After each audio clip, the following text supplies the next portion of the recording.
Bonjour à toutes et à tous. Au programme du JT de ce jeudi 2 mars, investissement immobilier locatif, licenciement pour faute grave et défaillance d'entreprise. Les propriétaires qui louent des logements achetés dans le cadre d'un dispositif immobilier locatif leur accordant une réduction d'impôt, comme les dispositifs Pinel-Duflot, Cellier ou Robien, doivent respecter certaines conditions sous peine de perdre leur avantage fiscal. Ils doivent notamment respecter des plafonds de loyer et de ressources du locataire en fonction du lieu de situation de leur logement et du dispositif concerné. Ces plafonds sont révisés au 1er janvier de chaque année. À l'exception des réductions d'impôts Cellier en Outre-mer et Pinel-Duflot en Outre-mer, les plafonds de loyer applicables en 2017 pour l'ensemble des dispositifs sont identiques à ceux de l'année 2016. Pour le bénéfice de la réduction d'impôt Pinel en métropole, les plafonds de loyer à respecter par mètre carré charges non comprises pour la mise en location d'un logement en 2017 sont: en zone A bis, 16,83 € et pour le reste de la zone A, 12,50 €. En zone B1, 10,07 € et enfin en zone B2, 8,75 €.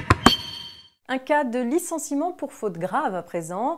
Un salarié conducteur de véhicule de collecte de déchets a perdu le contrôle de son camion qui s'est renversé avec à son bord 2 de ses collègues. Le salarié roulait à 54 km/h au lieu des 50 km/h autorisés et ne portait pas sa ceinture de sécurité. Il a été licencié pour faute grave. Son licenciement a été approuvé par la Cour de cassation. Elle a déclaré que le défaut de maîtrise du véhicule et l'absence de port de la ceinture de sécurité caractérisaient une violation commise par le salarié de ses obligations contractuelles d'une importance telle qu'elle rendait impossible son maintien dans l'entreprise et constituait une faute grave. La dernière étude d'Altares sur les défaillances d'entreprises en France au 4e trimestre 2016 et sur toute l'année 2016 révèle qu'il y a eu 57 844 défaillances en 2016, soit une baisse de 8,3% par rapport à 2015. Le volume des procédures collectives a donc bien diminué et est comparable à celui observé en janvier 2009. Mais la santé des entreprises s'est largement améliorée au 4e trimestre 2016. Si le premier semestre 2016 avait enregistré une baisse de moins de 2,7% des ouvertures de procédures collectives, cette diminution a été 2 fois plus rapide, soit 5,4 à partir de l'été 2016. Le nombre d'entreprises défaillantes au 4e trimestre 2016 s'est élevé à 13 971, chiffre qui n'avait plus été approché depuis fin 2007.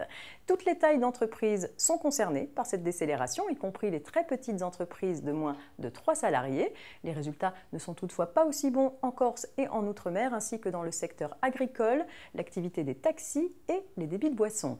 Pour 2017, Altares envisage un volume de défaillance d'entreprises d'environ 54 000. C'est tout pour aujourd'hui, bonne journée et rendez-vous demain. Bon